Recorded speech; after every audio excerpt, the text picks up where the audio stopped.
खातिर हम क्या करेंगे काका, बच्चों को सुलाते सुलाते देर हो गई। फिर बूढ़ी काकी की ओर घूम कर बोली, काकी कल धन्नी को भी रानी माँ के चबूतरे पर दिया जलाने के लिए ले जाना। यह रानी माँ का चबूतरा क्या है? धन्नी ने बड़े कौतूहल से पूछा। खरबूजे के सूखे बीज छिलते हुए काकी बोली, वाह, कल से तुम यहाँ आई हो और रामी ने तुम्हें चबूतरे की बात भी नहीं बताई। क्या बताए बेटी, हम भगवान हैं जो रानी माँ के नगर में बसते हैं। बड़ी भगवती नारी थी। आज भी मुझे वह दिन याद आता है तो आंखों में आंसू आ जाते हैं। और श्रद्धा से गद होकर बूढ़ी काकी ने काम को बीच में ही छोड़कर स्वर्ग में बसने वाली रानी माँ को प्रणाम किया।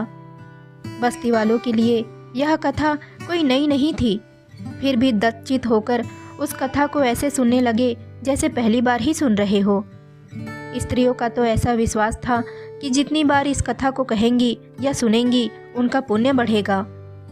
हाथों को माथे पर छुआकर फिर अपना छोड़ा हुआ काम संभाला और काकी बोली, कोई 10 साल पहले की बात होगी बेटी।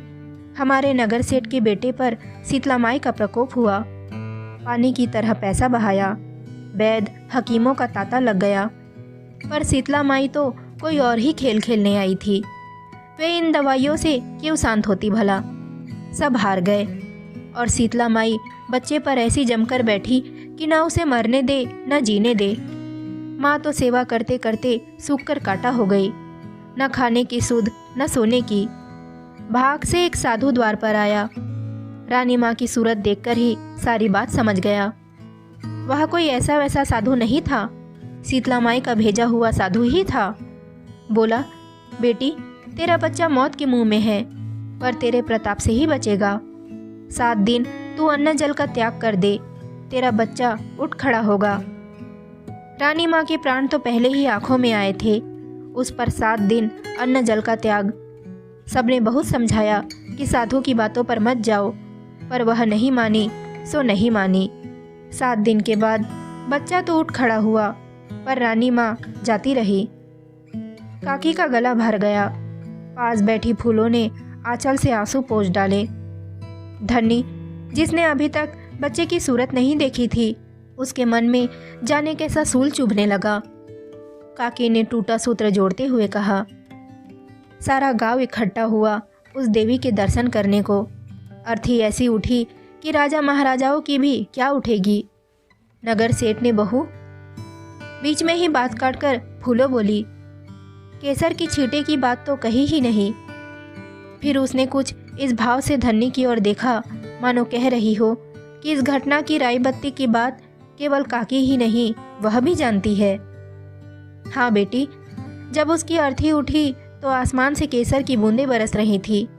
और तमाशा देखो कि इतनी भीड़ में भी क्या मजाल कि जो एक छींटा भी दूसरे पर पड़ जाए, बस खाली अर्थी पर ही पड़ रहे थे। फिर सेठ जी ने अपने बगीचे में रानी माँ की याद में एक चबूतरा बनवाया। हर पूर्णमासी को नगर की औरतें वहाँ दिया जलाने जाती है और अपने बच्चों के लिए मनौती मांगती है। रामी ने जरा काकी की ओर झुककर फुसफुसाते हुए स्वर में कहा, धन्नी को भी इसीलिए बुलाया है काकी कि कल इससे दिया जलवा दूं। ब्याह को 4 साल होने आए हैं, अभी तक कोक नहीं फली। 1-2 साल और बीत गया तो वह किसी और को घर में न डाल ले। जरूर दिया जलवाना बेटी, भगवान करेगा तो साल बीतते बीतते गोद में बाल गोपाल खेलने लगेगा। रानी माँ का आशीर्वाद कभी अकारत नहीं जाने का। धनी लजा गई। साथ उसने यह भी महसूस किया कि यहाँ आकर उसने अच्छा ही किया। काकी से जरा दूर बैठा गोपाल, जो बस्ती का सबसे मस्खरा जवान था, बोल उठा, काकी मैं तो तुम्हारा और तुम्हारी रानी माँ का कमाल तब मानूं जब तुम गुलाबी को रास्ते पर लगा दो। नाम मत ले उस चुड़ैल का मेरे सामने। वह कोई माँ है? कसाइन है कसाइन। नहीं तो रानी माँ के चबूतरे में तो वह ताकत है कि पत्थर में भी ममता उपज जाए, पर वह तो हेकड़ी वाली ऐसी है कि कभी उधर मुंह ही नहीं करती। भगवान करे उसका सत्यानाश हो जाए, सारी बस्ती पर किसी दिन पाप ला देगी। काका ने स्वर को जरा कोमल बनाकर कहा, क्यों कोस रही है जेठी की माँ, बेचारी मुसीबत की मारी है। तुम्हारा तो दूध ही झड़ता रहता है उसके लिए। बड़ी मुसीबत की मारी है बेचारी। गुलाबी के प्रति काका की सहानुभूति से चिढ़कर काकी बोली, मुसीबत की मारी है तो सारी बस्ती मदद करने को तैयार तो है, पर वह तो हेकड़ी वाली ऐसी है कि अपना ठेंगा ऊपर रखती है। अरे मैं तो कहूँ, जो अपने आदमी को झाड़ू मार कर निकाल दे वह किसकी सगी होगी। अब आदमी तो उसका था ही ऐसा कि मार कर निकाल दिया जाए। वह पसीना बहाकर कमाती और वह घर पर बैठा दारू पीता। आखिर उसे 2 बच्चे भी तो पालने थे। काका ने फिर गुलाबी का पक्ष लिया। काकी तैस में आ गई और बात रानी माँ से सरक कर गुलाबी पर आ गई। बड़े बच्चे पाल रही है मुझोसी। सवेरे उस काल कोठरी में बंद करके जाती है तो शाम को आकर खोलती है। गुलाबी के बगल की कोठरी में रहने वाली रामी बोली, काकी, धन्नी तो आज ही कह रही थी कि जीजी मुझे दिला दो एक बच्चा, मैं पाल लूंगी। वह क्यों देने लगी, वह तो उनको कोठरी में बंद करके मारेगी। काकी अपना वाक्य पूरा भी नहीं कर पाई थी कि दूर खड़ी एक छायाकृति पास आई और बोली, मारूंगी तो अपने बच्चों को मारूंगी, तेरे बच्चे को तो नहीं मारूंगी। तू क्यों मेरे बच्चों की चिंता में सूख रही है? खबरदार जो आगे से नाम लिया मेरे बच्चों का। बड़ी धर्मात्मा बनी बैठी है। गुलाबी की उपस्थिति से क्या स्त्री वर्ग क्या पुरुष वर्ग दोनों ही जरा चौंक पड़े। काकी ने बात संभालते हुए कहा, क्यों बिगड़ रही है गुलाबी? हम तो तेरे भले की बात कर रहे हैं। बंद करके जाती है, कभी गर्मी में अंदर के अंदर ही घुटकर मर गए तो 5 रुपए का प्रसाद चढ़ाऊंगी, पर मरे तो भी मेरी जान को लगे हैं निगोड़े। तू तो प्रसाद चढ़ाएगी पर सारी बस्ती को हत्या लगेगी। हमें क्यों पाप में सान रही है? हाँ, बड़े आए बस्ती वाले। पहले कोठरी खोलकर जाती थी तो मेरा छोरा सरकते सरकते मोरी में आकर गिर गया। किसी ने उठाया तो नहीं। बड़े अपने बनते हैं। छोरा भी जाने किस माटी का बना हुआ है। सारे दिन मोरी के सड़े पानी में सड़ता रहता है, पर मरा भी नहीं।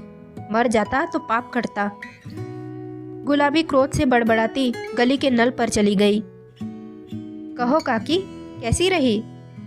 गोपाल ने छेड़ते हुए पूछा। कौन मुंह लगे इस चुड़ैल के? पर काकी का मन इतना खिन्न हो उठा था कि वे अपने बीजों की पोटली उठाकर चल दी। धीरे धीरे सभी उठ गए और चबूतरे की सभा विसर्जित हो गई। सवेरे 7 बजे की सीटी बजी तो गुलाबी ने एक झटके के साथ अपनी कोठरी का दरवाज़ा बंद कर दिया। उसी बगल की कोठरी में रामी धन्नी की फुसफुसाहट सुनाई दी। बिना पूरी बात सुने ही वह भभक उठी। जितनी बातें बना सको बना लो चुड़ैलो, मैं तुम्हारी दबेल नहीं हूँ जो डर जाऊंगी। रामी ने वही बैठे बैठे हाँक लगाई। अपने रास्ते लग गुलाबी, किसका सर फूटा है जो सवेरे सवेरे तुझ नासपीटी का नाम लेगा? गुलाबी कुछ कहती उसके पहले ही उसके 2 साल के बच्चे का क्रोंदन कोठरी की दीवारों को चीरकर गली के सुनसान वातावरण में फैलने लगा। झल्लाकर उसने कोठरी खोली और अपने 9 साल की लड़की मेवा की पीठ पर एक लात जमाते हुए बोली, 9 बरस की धींग हो गई है, एक बच्चा नहीं रखा जाता, चल उसे गोद में उठाकर रख। और उसी झल्लाहट में उसने कोठरी बंद कर दी और दौड़ पड़ी। 7 की सीटी बज चुकी थी और वह जानती थी कि अब यदि सारा रास्ता दौड़कर ही पार नहीं करेगी तो ठेकेदार वहाँ बैठी अनेक उम्मीदवारों में से किसी एक को ही काम दे देगा और आज की मजदूरी हाथ से चली जाएगी। फिर वह सत्तू नहीं ला सकेगी, दाल नहीं ला सकेगी। उसकी गति बढ़ी और बढ़ती ही गई। उस समय वह भूल गई कि रामी ने उसे नासपीटी कहा था या उसका बच्चा रो रहा है। शाम को वह लौटी तो क्लांत हाथों से उसने अपनी कोठरी का दरवाज़ा खोला। देखा कि मेवा एक कोने में लुढ़की पड़ी सो रही है और 2 साल का वह मांस का लोथड़ा मेले में सना हुआ मिमिया रहा था। रोने की ताकत तो उसमें शायद रही भी नहीं थी। गुलाबी ने एक पूरे हाथ की धौल कोने में सोती हुई छोरी की पीठ पर जमाई। पड़ी पड़ी सो रही है चुड़ैल, चल उठकर चूल्हा जला। और वह उस मैल से सने बच्चे को उठाकर गली के नल पर चली। बराबर उसके मुंह से गालियां बरस रही थी। चबूतरे पर उस समय काका अकेले बैठे थे। गुलाबी को बड़बड़ाते हुए जाते देखा तो टोक दिया, किसे कोस रही है गुलाबी? अरे कभी तू भी तो हंस बोल लिया कर। हंस बोल कर मुझे किसी को रिझाना नहीं है। बड़े आए सीख देने वाले। तुम्हें तो नहीं कोस रही हूँ उस दारूखोर को जो मेरी जान में ये कीड़े मकोड़े छोड़ गया है। और मैं तो तेरे ही भले की बात कह रहा हूँ। 4 जनों के बीच आकर बैठा कर तो तेरा भी मन बहल जाएगा, पर तू तो सबको काटने को दौड़ती है। हाँ, मैं तो कटखनी हूँ। क्यों मेरे मुंह लगते हो? ज़्यादा बकवास की तो 2-4 तुम्हें भी सुना दूंगी। बड़े आए हैं दर्द दिखाने वाले। और वह भन्नाती हुई नल पर चली गई। छोकरे को धोया, कपड़ा धोया और बड़बड़ाती अपनी कोठरी की ओर चल पड़ी। काका ने फिर उसे नहीं टोका। चूल्हे पर दाल चढ़ाकर बच्चे को गोदी में लेकर वह सुस्ताने लगी। सारे दिन की कैद भोगकर मौका पाते ही मेवा कोठरी से बाहर भाग गई। जब दाल सत्तू तैयार हो गया तो गुलाबी ने मेवा को खाने के लिए आवाज़ दी। मेवा आई तो उसके हाथों में कांच की हरी चूड़ियाँ चमक रही थी। गुलाबी की नज़र पड़ी तो उसने पूछा, ये चूड़ियाँ कहाँ से लाई? मेवा चुप थी। मैं पूछती हूँ, ये चूड़ियाँ कहाँ से लाई? मेवा फिर भी चुप रही। सुनाई नहीं देता? बहरी हो गई है? और तड़ातड़ चाटे पड़ गए उसके गाल पर। चोरी करके लाई है ना? आज सब तो चबूतरे पर दिया जलाने गए हैं। किसी के घर से चुरा लाई है। क्यों? चोटी, हरामजादी। मुंह से गालियां और हाथों से चाटे पड़ने लगे। मेवा ने चीख चीख कर सारी गली को सिर पर उठा लिया। तभी दिया जलाकर लौटी हुई रामी और धन्नी आ पहुंची। अरे छोरी के प्राण लेगी क्या? मेवा को अपनी तरफ खींचती हुई रामी बोली, मैं इसकी खाल खींच कर रख दूंगी। तू बीच में मत बोल रामी, नहीं तो सच कहती हूँ 2-4 हाथ तुझे भी पड़ जाएगी। मेरी छोरी चोरी करे? चोरी? और उसका स्वर भीज गया। देखते देखते खासी भीड़ जमा हो गई। जरा सा अवसर मिलते ही गुलाबी फिर एक चाटा जड़ देती। बूढ़े काका मेवा को दूर ले गए और तब गुलाबी चिल्लाई, छोड़ दो काका, मेरी छोरी को ले गए तो ठीक नहीं होगा। आज तुम बचाने आए हो, कल तुम ही लोग ही इसे चोटी कहोगे। किसी ने स्थिति को संभालने के लिए कहा, चोरी नहीं की है उसने, वह तो रामेश्वर ने उसे दी है। नाहक मार दिया बच्ची को। दी है तो क्यों दी है? हम क्या भीख मांगे हैं जो किसी का दिया पहनेंगे? आज मेरे घर में कोई मूछों वाला नहीं बैठा है तो सब लोग भीख देने चले हैं। थू है उन पर। बड़े आए हैं दया दिखाने वाले। मेवा को काका के पास सुरक्षित समझकर सबने सोचा कि अब इस गुलाबी से बहस करना बेकार है, एक की 4 सुनने को मिलेगी। तो सब चुपचाप खिसक गए। धन्नी जो आज रानी माँ के चबूतरे पर दिया जलाकर जाने कैसी कैसी आशाएं मन में संजो कर आई थी, बोली, जब वह किसी की बात सुनती ही नहीं तो तुम लोग क्यों इसके पछड़े में पड़ती हो जीजी? लड़ाई झगड़ा तो चलता ही रहता है। सवेरे नल पर देखा ना कैसी गाली गलौज होती है। सिर फुटौल की नौबत आ जाती है। पर सांझ को सब जैसे की तैसे। 4 जने रहते हैं तो कहना सुनना तो चलता ही रहता है बहन। गुलाबी ने कांच की चूड़ियों के टुकड़े बटोर कर अपने लिए जगह बनाई और बच्चे को लेकर सो गई। उस रात उसके यहाँ खाना पीना नहीं हुआ। काका मेवा को लाकर छोड़ गए तब उसे मालूम पड़ा, पर वह फिर भी कुछ बोली नहीं। एक ही बात उसके मन में घूम रही थी कि उसकी लड़की ने चोरी की है। चोरी। पिछले 2 दिनों से चबूतरों की बैठक का विषय है कि सरकार की ओर से खोला हुआ शिशु सुरक्षा केंद्र। काका ने कहा कि भगवान भला करे इस सरकार का। सरकारी स्कूल खोल दिए जहां बच्चे मुफ्त में पढ़ लेते हैं। छोटे बच्चों के लिए यह केंद्र खोल दिया गया है। अब औरतें भले ही काम करें, 5 रुपये महीने में दवाई दारू भी कर देते हैं। हाँ काका, मैं देख कर आई हूँ। छोटे छोटे पालने भी बने हैं, ढेर सारे खिलौने हैं, दवाइयाँ हैं। बच्चों को सीसी से दूध पिलाया जाता है, पालने में सुलाया जाता है, बड़े आराम से रखते हैं। धन्नी ने सोचा कि उसको बच्चा होगा तब वह आकर यही रह जाएगी। उसके गांव में तो ऐसा होगा नहीं। अपने बच्चे को पालने में, सुलाने और शीशे से दूध पिलाने का सपना उसकी आंखों में साकार होने लगा। गोपाल बोला, गुलाबी से कहो काका कि अपने बच्चे को वहाँ भर्ती करा दे। तू ही कहना, बड़ा आया है गुलाबी का हितैषी। याद नहीं है जब मेवा को स्कूल में डालने को कहा था तो कैसी गुर्र रही थी। तुम लोग तो बावले जैसी बातें करते हो काका। मेवा को वह स्कूल में डाल देती तो उस छोरे को कौन रखता। तो अच्छी तरह मना करती ना, वह तो बस काटने को दौड़ती है। अरे धीरे बोल काकी, नहीं तो अभी कहीं से निकलकर बम गिराने लगेगी। जब उसकी बात करो तभी टपकती है। पर उस दिन गुलाबी नहीं टपकी। दूसरे दिन जब चबूतरे पर बैठक लगी तब भी इसी तरह की चर्चा चल रही थी। गुलाबी अपनी लड़की मेवा को ढूंढती हुई आई तो काका ने बात चलाई। अरे गुलाबी देख, तेरे छोरे के लिए सरकार ने केंद्र खोल दिया है, वहाँ नाम लिखा दे अपने बच्चे का। हाँ, सरकार मेरी कसम है ना जो केंद्र खोल देती है मेरे लिए। ये सब तो पैसे वालों की चोचले है। मेरे कौन मर्द कमाने वाला बैठा है जो 5 रुपए महीने दे दिया करेगा। बस्ती वाले चंदा कर देंगी रे, तू जाकर नाम लिखा। किसी के दान पुण्य पर चलने वाली नहीं है गुलाबी, थूकती हूँ तुम्हारे चंदे पर। और अपनी लड़की को घसीटती हुई गुलाबी वहां से चली गई। लो और खाओ लड्डू, काकी ने चिढ़ाते हुए कहा।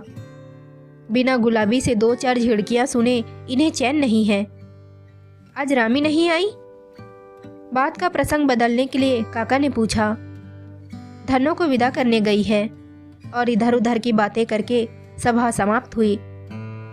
दूसरे दिन गुलाबी ने उठकर उसकी कोठरी की दीवार पर लगाए हुए सुरक्षा केंद्र के विज्ञापन को फाड़ फेंका। जहां कहीं भी विज्ञापन दिखाई देता वह उसे फाड़ डालती तो लोग देखते और हंसते। भरी दोपहरी में गुलाबी रेत की तगारियां उठा उठा कर पकड़ा रही थी। कुछ औरतें एक देहाती गीत गा रही थी और छत कूट रही थी। ठेकेदार रह रहकर कुछ आदेश देता जा रहा था। गुलाबी का ध्यान अपने काम में था, पर अचानक ठेकेदार का स्वर उसके कान में पड़ा।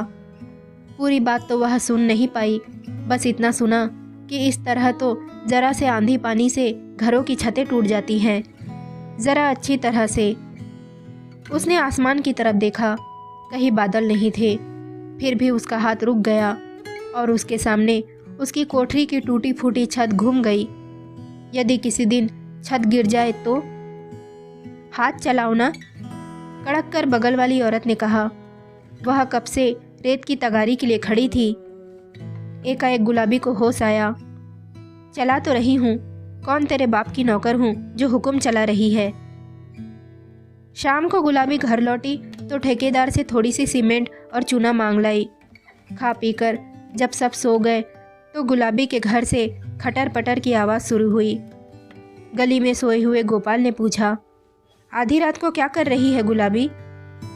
तेरी कब्र खोद रही हूँ। जाने कैसे लोग हैं इस बस्ती के कि गुलाबी के काम में टांग अड़ाए बिना इन ससुरों की रोटी हजम नहीं होती। मर चुड़ैल। और गोपाल सो गया। उस दिन सारी रात कोठरी में कुछ न कुछ होता ही रहा। दूसरे दिन रामी ने आकर चबूतरे की बैठक पर सूचना दी कि गुलाबी काम से लौटी, खाया पिया और फिर बच्चों को बंद करके कहाँ चली गई। जब रामी ने पूछा तो गुर्रा कर बोली, जा रही हूँ अपने खसम से याराना करने, तू भी चलेगा क्या? साथ ही रामी ने यह भी बताया कि उस बात को घंटा भर हो गया है, पर अभी तक गुलाबी नहीं लौटी। बच्चे दोनों बंद पड़े हैं। कुछ कौतूहल और कुछ उपेक्षा मिश्रित क्रोध से सारी बैठक गूंजने लगी। क्यों गई, कहाँ गई, इस तरह तो बच्चे मर जाएंगे, ये कैसी माँ है, आदि अनेक बातें उठी और ख़त्म हो गई। जानने की इच्छा सबके मन में थी, पर किसी में साहस नहीं था जो आने पर उससे पूछ सके। गुलाबी का यह काम जब दैनिक हो गया तब तो कौतूहल का निवारण परमावश्यक हो गया। बिना उस बात को जाने सबका जीना कैसे दुभर हो गया। काका ने अनुमान से कहा कि कहीं चौका बर्तन का काम करने जाती होगी, और जाएगी कहाँ बेचारी। हाँ हाँ, तुम्हारे लिए तो बेचारी ही होगी, काकी ने गुर्राते हुए कहा। हत्यारिन कही कि क्यों जाती है चौका बर्तन करने, मजदूरी में क्या गुजर नहीं होता? मुझे तो इसके लक्षण अच्छे नहीं नजर आते। बच्चों की जान लेकर ही धन कमाएगी। क्या करना है उसे पैसे का? क्यों पर निंदा करती हो उसकी, वह जाने। बाहर से आते हुए गोपाल ने कहा, काका चलो तुम्हें सिनेमा दिखा लाऊं। पर काकी को इस समय यह मजाक नहीं भाया। वह गुलाबी की ही बात सोच रही थी। उसने धीरे से रामी से कहा, तू तो उसकी पास वाली कोठरी में रहती है ना, जरा नजर रखा करना उधर। 10-12 दिन हो गए और यह पता नहीं लगा कि आखिर वह चुड़ैल बच्चों को बंद करके जाती कहाँ है। कोशिश तो करती हूँ काकी, पर पता नहीं लगता। एक दिन तो मन हुआ कि पीछे पीछे जाऊं, पर उस मुंह झोसी का क्या भरोसा, पलटकर हाथ ही चला दे। 15 दिन बीत गए पर कोई जान नहीं सका कि गुलाबी कहाँ जाती है। कुछ तो रहस्य का उद्घाटन न होने के कारण और कुछ बच्चों की यातना देखकर सबका आक्रोश बढ़ता जा रहा था, पर गुलाबी से पूछने का साहस किसी को नहीं होता। उस दिन भी बैठक में यही बातें हो रही थी। रामी ने आते ही खुशखबरी सुनाई, देखा काकी, रानी माँ के चबूतरे पर जलाया दिया कभी अकारत नहीं जा सकता। धन्नी के गांव से चिट्ठी आई है, उसका बांझपन आखिर दूर हुआ। काकी ने श्रद्धावश रानी माँ के आगे हाथ जोड़ दिए। गोपाल जब भी काकी को इस मुद्रा में देखता है तो मजाक करने के लिए उसका मन मचलने लगता है। बोला, काकी, सारी बस्ती पर तेरा इतना रौब है, तू गुलाबी से दिया नहीं जलवा सकती है? कल पूर्णिमा है, दिया जलवा दे तो तेरा रौब मानूं। वह जाए ही नहीं तो मैं क्या करूं? झल्लाकर काकी ने कहा। तू कहे तो मैं कंधे पर उठाकर ले जाऊं? हंसते हुए गोपाल ने कहा। जाने कब से गुलाबी वहां खड़ी थी, यह बात सुनी तो आग बरसाने लगी। आया है बड़ा गुलाबी को ले जाने वाला, हाथ तो लगा कर देख, असल मर्द का बच्चा हो तो आ जाना कल। फिर औरतों को लक्ष्य करके वह बोली, तुम ही माँ बन बन कर लाड़ लगाओ अपने बच्चों की और दिया जलाओ चबूतरे पर मैं तो कसाईन हूँ, हत्यारीन हूँ। जब ये नास पीटे मर जाएंगे तो उस दिन इकट्ठा ही दिया जलाऊंगी। बड़ी सब गुलाबी की चिंता करके मरी जा रही हैं चुड़ैलें। और वह अंधेरे में ही गायब हो गई। दूसरे दिन जब सब घरों में चबूतरे पर जाने की तैयारियां हो रही थी तो गुलाबी अपनी कोठरी में बैठकर बच्चों के लिए सत्तू घोल रही थी। सत्तू घोलकर उसने मेवा के सामने सरका दिया। मेवा ने पूछा, तू क्या खाएगी? मुझे भूख नहीं है, चुपचाप खा ले। कल भी तो तूने कुछ नहीं खाया था माँ। कह रही हूँ ना, खा ले चुपचाप। सो नहीं होता खाने को, जीभ लड़ाई जा रही है बैठी बैठी।